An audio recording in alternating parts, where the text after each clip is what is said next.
C'est quoi la différence entre une carrière et un succès ? Une carrière, c'est quelque chose que tu construis sur le long terme, avec les hauts, les bas, avec les épreuves, les embûches, avec l'expérience. Et pour moi, un succès, c'est quelque chose d'un instant sur un laps de temps. Tu vois ? Tu peux construire une carrière avec plusieurs succès, tu vois ? Mais un succès ne construit pas une carrière. Est-ce qu'il faut être forcément à contre-courant pour construire une carrière ? Pas forcément. Moi, je pense que, comme je dis, c'est chacun a sa trajectoire. Par exemple, il y a des gens qui ont construit des carrières que sur des succès. Après, ils sont très peu, mais Jean-Jacques Goldman, si tu nous écoutes. Ouais. Big up SO Jean-Jacques. Ouais. Lui, c'est le king du game. Mais voilà. Mais c'est vrai que, généralement, pour moi, construire une carrière, je pense que pour construire une carrière, il faut avoir connu des succès comme des échecs. Parce que c'est ce qui, au final, va donner le côté... c'est ce qui va donner le côté empathique même. Moi, je sais que même, t'as vu, quand je regarde des documentaires sur des carrières d'artistes ou de sportifs, moi, ce qui me fait vibrer, c'est que tu dis, putain, le mec a connu un succès. Ah, il a connu une période creuve. En fait, c'est comme des films, en fait. C'est comme des histoires de héros. En tout cas, l'une des plus belles carrières de l'histoire de France, c'est celle de Charles Aznavour. Ça a été laborieux, ça a été long, il a toujours persisté, il a tenu, il a toujours été pour le coup à contre-courant. Comme ils disent, choisi par Sams, notre invité. Pourquoi ce morceau ? Parce que pour moi, c'est une des formes les plus belles de storytelling, en fait. Et moi, j'aime beaucoup le rap qui raconte des choses. Et ne serait-ce que même dans toute l'histoire. Pourtant, en plus, et tu sais qu'en plus, c'est un morceau où il parle il parle d'homosexualité. Et à cette époque-là, c'est très fort, en fait, tu vois. Et Charles Aznavour, c'est un des artistes qui m'a le plus inspiré, et surtout en termes de storytelling. Une autre de tes sélections dans ta playlist, Sam, c'est Central C avec Obsessed With You. Ouais. Central C, c'est un musicien de Londres qui a 23 ans. Pourquoi avoir choisi ce morceau ? Parce que ce morceau, c'est un morceau qu'en ce moment j'écoute peut-être une fois par semaine. En fait, c'est de la drill, mais il a un côté solaire, en fait, et très entraînant, et j'aime beaucoup ce que fait Central C. Donc un artiste venu de Londres, grosse influence londonienne ou pas, Sam, pour toi ? Qui est moi ? Ouais, est-ce que t'écoutes un peu ce qui se passe là ? J'écoute beaucoup, parce que comme je te disais en off, c'est que tu sais, les Anglais, ils sont dans une position où ils sont ils ont la langue anglaise, donc mais ils sont en Europe, et donc c'était compliqué souvent avec le marché français qui prend beaucoup de place, et ils sont inspirés, ils ont leur propre musique, leur propre courant, et c'est en train d'exploser. Donc je trouve ça très très fort. Moi, j'aime bien. Pendant longtemps, Londres était la capitale de la pop. On pense aux Beatles, on pense à Elton John, et aujourd'hui c'est la capitale de la pop mondiale grâce à la musique nigérienne. On pense à Burna Boy. Exactement. Et c'est incroyable ce qui est en train de se passer en ce moment dans la musique. On a l'impression qu'il y a une inversion des pôles, en fait. Que tout est en train de se bouleverser. Mais c'est ça, c'est que, on va dire, dans les dernières années où en fait tous les codes ils sont cassés. En fait, c'est, comme je dis, le champ des possibles, il est incroyable. C'est-à-dire que des choses qui, il y a 10 ans, ne bougeaient pas et on aurait dit c'est impossible, tout change, et pour tout le monde. Et je pense que c'est bien, parce que c'est ce truc de détruire pour reconstruire. Et je pense que tout le monde a sa place et tout le monde a sa chance, donc c'est super. Dans la playlist de Sams, il y a également L'amour en solitaire de Juliette Armanet. C'est jouable un morceau Juliette Armanet et Sams ou pas ? Si j'aurais l'occasion, franchement, je le fais. Je le fais direct. C'est pour moi la musique, t'as vu, c'est des émotions, donc quels que soient les courants, et franchement, si j'ai l'occasion, je le fais. Quand on travaille avec Grand Corps Malade en collaboration, qu'on a un rappeur et que Grand Corps Malade fait du slam, comment est-ce qu'on arrive à adapter les flows, en fait ? Moi, c'est la question que je m'étais posée, mais tu sais, c'est le côté challenge déjà. Ce qui était cool, c'était la plume. C'est-à-dire que quand t'as une plume comme Grand Corps Malade qui est en face de toi, donc tout de suite tu t'essaies de te mettre au diapason. Donc c'est pour ça que même musicalement, en plus j'essaie d'aligner toutes les étoiles dans la mesure où de mettre une musique assez cinématographique, justement, tu vois, où quand Grand Corps Malade vient, pose sa voix, tout de suite, tu vois, il y a quelque chose aussi qui se passe. Et moi, dans mon rap, j'ai essayé d'être, on va dire, à mi-chemin entre un rap et un slam, mais d'avoir quand même mon identité à moi, tu vois.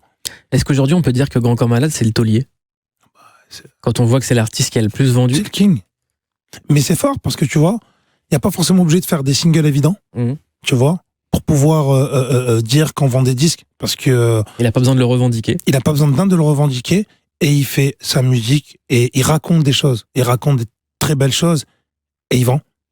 Tu vois, et c'est un gros message envoyé justement même aux jeunes artistes de leur dire il ne faut pas forcément se calquer sur qui fait le single, qui tourne le plus en radio pour pouvoir faire sa musique. Créez votre propre musique et c'est ce qui va faire que vous allez vous démarquer et c'est ce que les gens vont apprécier en fait. Il y a le producteur de Grand Corps Malade qui me disait il y a quand même maintenant 15 ans, il me disait à force de nous voir, ils s'habitueront. C'était, il le savait pas parce que c'est un ouf, mais c'est une phrase de René Char. C'est un génie.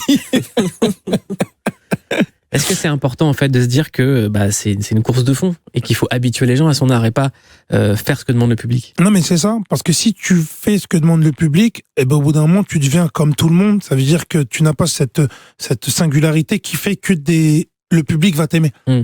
Parce que et donc je pense que comme on dit, hein, tu peux prendre l'ascenseur, mais quand tu prends les escaliers, t'arrives en haut, t'as les jambes musclées. Ça veut dire que le chemin, tu peux le faire 2 ou 3 fois. Si tu prends l'ascenseur et que tu redescends, l'ascenseur est en panne, tu monteras plus. Et je pense que, comme je disais tout à l'heure, hein, c'est une course de fond et c'est sur le final. Même quand tu vois un artiste que t'as connu des années et que tu vois son évolution, ben tu lui donnes encore plus de crédit et t'essaies de lui donner encore plus de force parce que tu sais qu'il a galéré pour en arriver là et il a jamais, il a toujours, il a lutté avec ses convictions. Est-ce que pour toi, tu crois plus en la chance ou tu crois le plus au destin? Parce que les artistes sont quand même tous très superstitieux. Moi, je pense plus, je dis toujours, hein, c'est une question, pour moi, c'est la vie, c'est une question de timing. Moi, je crois plus au timing. Donc au destin. On va dire à l'alignement des étoiles, ouais, on va dire au destin. Est-ce que t'as la foi? Ouais, j'ai la foi. Qu'est-ce que ça donne la foi? Qu'est-ce que ça procure dans la vie de quelqu'un qui est exposé, qui doit tout le temps dealer avec la médisance, avec des choses qu'on peut, avec le mauvais œil, avec des choses comme ça. Moi, qui sont des choses qu'on connaît tous en fait. Quand t'es exposé, tu peux avoir, si t'as 1 million de fans, tu vas avoir 5 millions d'ennemis. Ouais, mais c'est ça. Comment est-ce que la foi ça aide en fait surtout à garder la santé mentale? On voyait récemment Stromae qui en parle sans problème, qui dit que lui il a failli se suicider et il y a plein d'artistes en fait qui vivent souvent des dépressions lorsqu'ils sont dans la lumière. Est-ce que la foi c'est quelque chose qui aide? Ah bah, beaucoup, totalement, même pour ma part, mais même dans mon album j'en parle beaucoup, j'en parle dans le titre Le fond de la classe, dans le dernier morceau, et c'est vrai que la foi ça aide déjà à avoir les pieds sur terre et à relativiser, c'est-à-dire que chaque chose tu le prends comme une bénédiction et tu relativises en te disant ok d'accord, j'ai la chance d'être là, donc en fait si par exemple j'ai été béni, je vais faire en sorte de justement donner ma bénédiction sur d'autres personnes. Ça veut dire que ça te permet justement d'avoir ce recul de dire ok, on est comme tout le monde en fait, et c'est vrai que beaucoup d'artistes se perdent et on parle pas assez de la dépression chez les artistes et c'est quelque chose de constant. Même si c'est pas nous, même si c'est dans des périodes, ça va être pour d'autres artistes autour de nous, ça va être les gens, l'entourage, qui vont pas comprendre le fonctionnement. Nous, on est sujet des fois à des paramètres dans le cinéma ou dans la musique que les gens ne savent pas. Les gens, ils te voient à la télé, ils t'écoutent à la radio, ils imaginent même pas tous les rouages qu'il peut y avoir, les gens qui peuvent essayer de te mettre des bâtons dans les roues, les gens qui vont parler, les gens qui vont... Et en fait, du coup, quand tu rentres chez toi et que tu coupes tes réseaux, t'es seul face à toi-même et c'est avec cette foi qui fait en sorte de te canaliser pour justement pas partir dans des travers. Quand on a la foi, quelle que soit sa religion, il y a 2 mots qui reviennent souvent, c'est merci et pardon. Tu dis merci pourquoi et tu dis pardon pourquoi? Moi, je dis merci pour la chance de pouvoir me lever et faire ce que j'aime et de continuer à faire. Et je dis pardon pour toutes les personnes qui n'ont pas pu, que j'ai pas pu, à qui j'ai pas pu prendre le temps de faire comprendre plein de choses en fait. Et est-ce que ça t'arrive de dire pardon à des gens? Ah bah oui. Je pense que déjà dire pardon c'est la première des humilités et pour moi c'est la première des forces. Si t'as la force de dire pardon, c'est que déjà t'as l'humilité de reconnaître que t'es un humain comme tout le monde, que tu fais des erreurs, que ça peut arriver. Donc moi dire pardon, j'ai aucun problème à dire pardon. Comment tu vois Sams dans 5 ans? Acteur, réalisateur, producteur, décideur? Si je peux avoir tout ça en même temps, moi j'ai pas peur. Mais ouais, dans 5 ans en fait, je me projette pas j'embrasse toutes les choses qui peuvent arriver, toujours avec les bonnes énergies, mais si je peux faire un maximum de choses et de projets, que ce soit en producteur, en artiste, que ce soit en acteur, que ce soit même en réalisateur, pourquoi pas. Je me dis, il y a 5 ans, je pensais pas être là, donc dans 5 ans, je sais pas où je serai, tu vois. Aujourd'hui, l'un des acteurs les plus populaires du monde est français, il s'appelle Omar Sy. Est-ce que c'est un exemple? C'est une inspiration folle. Omar Sy est une inspiration folle. Et c'est même une fierté de se dire qu'un acteur français qui est issu du milieu urbain comme nous, aujourd'hui à Hollywood, ben, c'est une première source d'inspiration. C'est que tu te dis que si lui l'a fait, tu peux le faire. Et même si tu le fais pas, même si tu fais un quart de ce qu'il a fait, c'est énorme, tu vois. Donc forcément, bien sûr que oui. On réalise pas souvent l'importance des représentations et l'importance justement de l'impact d'Omar Sy en fait. Du fait que qu'un Omar Sy existe ou que toi t'existes au cinéma ou à la télévision, ça donne de la force en fait à des gens. Est-ce que toi tu le vois dans la nouvelle génération d'acteurs qui peuvent avoir plus confiance en eux ou plus confiance en leur destin? Non mais bah oui, tu sais moi, je te jure, hein, à plein de moments, je vois des gens qui viennent et qui me disent merci. Et moi, au début, je comprenais pas. Je leur dis, mais merci, moi, je fais ce que j'ai à faire. Et ils me disent, non, mais tu te rends pas compte parce que on voit d'où tu viens, on voit comment t'as galéré et ce que t'es en train de faire, ça nous donne une force incroyable. Et en fait, quand t'entends ça, je te jure, c'est mieux que tout. C'est mieux que tout. C'est mieux qu'un succès parce que tu te dis, putain, moi, avait des gens qui m'inspiraient, où je me disais que ce qu'ils faisaient, les mecs étaient extraordinaires. T'as des mecs qui ont le même ressenti. Ça veut dire que la force que tu leur procures, elle est énorme. Et je trouve que ça n'a pas de prix. Hein. Donc on le dit ce soir, on remercie Omar Sy d'exister. Ah, merci beaucoup, merci. On a l'impression que là, il y a une nouvelle vague qui est en train d'arriver où plein de voix, comme la tienne, comme plein d'autres artistes, n'ont plus besoin de cautions qui sont déjà en place dans le système, en fait. Que on voit des jeunes de 14 ans à maintenant 40, 45 ans qui se prennent en main et qui disent, en fait, on va faire les choses nous-mêmes. On n'a plus besoin d'être coopté par quelqu'un. Mais ouais, mais c'est très récent. C'est très récent. On va dire, c'est 5-6 dernières années. C'est vrai que c'est encore plus fréquent. Et heureusement, parce que je sais que moi, avant, même, il y a 10 ans, même quand j'essayais des castings, des tournages, etc., mais si t'étais pas, en fait, tamponné par quelque chose, forcément, t'avais pas pignon sur rue, même musicalement parlant, tu vois. Et c'est vrai qu'aujourd'hui, peut-être qu'avec l'explosion des réseaux sociaux, avec toutes ces choses-là, on a vu des nouvelles gueules à l'écran. Et c'est ce qui fait que, en fait, ça donne aussi l'espoir aux gens, aux mecs qui n'est pas forcément dans tout ce système-là, de se dire, ben voilà, si ces gens-là on peut réussir, nous on peut réussir aussi. Sams, découvert au cinéma dans le film de Grand Corps Malade et Mehdi Idir, sorti en 2019, Patient.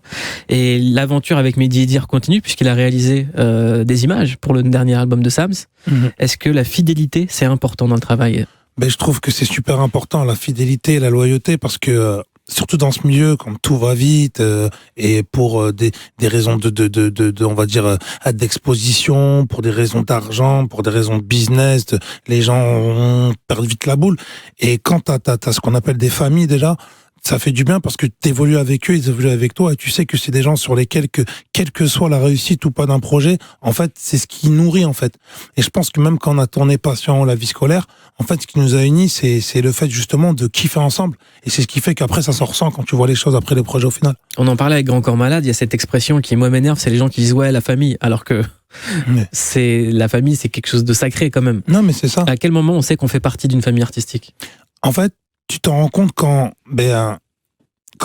en fait, comme je disais, au-delà du résultat, c'est que quand tu te rends compte que tu as accompli des choses et que les énergies, elles sont bonnes et que tout le monde est là l'un pour l'autre, en fait. C'est des choses que tu ressens comme quand t'es avec ta vraie famille ou comme quand t'es avec tes frères ou tes gens avec qui t'as grandi. T'as un truc qui te lie ou que tu sais que même si vous voyez pas, même si sur des fois, par exemple, t'as pas le temps, tu sais que quand vous revoyez, c'est toujours les mêmes barres de rire.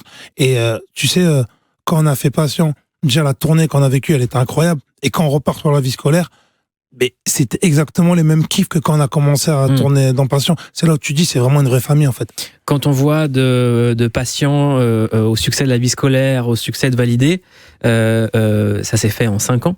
Ouais. Qu'est-ce que le Sams de maintenant a à dire au Sams de 5 ans? Quel conseil est-ce qu'il pourrait lui donner? De lui dire, continue, fais ce que tu as à faire. Et la vie, c'est une question de timing et d'énergie. Et t'inquiète pas, ça le fera. Et la caractéristique d'un rappeur, parce que t'es avant tout un rappeur, c'est l'ego. Et tu fais également du cinéma. La caractéristique d'un acteur, c'est l'ego. Sauf que le rappeur n'attend pas qu'on lui donne les rôles, il les prend. Ouais. Comment est-ce que toi, t'arrives à gérer un métier où, quand on est rappeur, souvent, on fait tout soi-même et on donne son art au public. Et quand on est acteur, on dépend du désir d'un réalisateur ou d'un producteur. Comment est-ce que tu arrives à gérer les deux casquettes? Il y a un truc très simple qui s'appelle la schizophrénie. Non, au-delà de ça. Qui est une maladie sérieuse. Hein.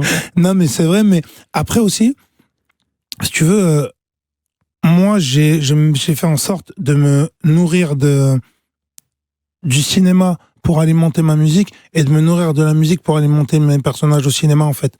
J'essaie de trouver cet équilibre, justement, et de savoir me mettre au service, justement, d'un réalisateur pour un projet ou un film. Et quand je suis dans mon cocon, quand je travaille pour mon personnage, justement, je me sers de ces expériences pour pouvoir prendre du recul sur ma musique et la faire avancer. Ça veut dire que en fait, ça a pris beaucoup de temps de réflexion, mais je suis content parce que j'ai réussi à trouver vraiment ce bon équilibre entre ma manière de ma carrière entre guillemets d'acteur et de rappeur. Et aussi, comme je suis aussi auteur et que j'écris pour des artistes, ça veut dire que le fait de mettre au service de quelqu'un, ça permet de soigner l'ego. Exactement, ça te permet de relativiser et même d'en apprendre chaque jour en fait, et de se dire que même si en tant qu'artiste, oui, en tant que t'as ton ego, mais d'avoir ce côté en fait qui te fait redescendre sur terre et te dire, tu vois, il y a plein de choses à faire, il y a plein de gens différents, il y a plein de on n'est pas forcément, même si on veut être le meilleur, il faut accepter justement que on n'est pas le meilleur pour devenir encore meilleur en fait. C'est comme ça que je me dis. Et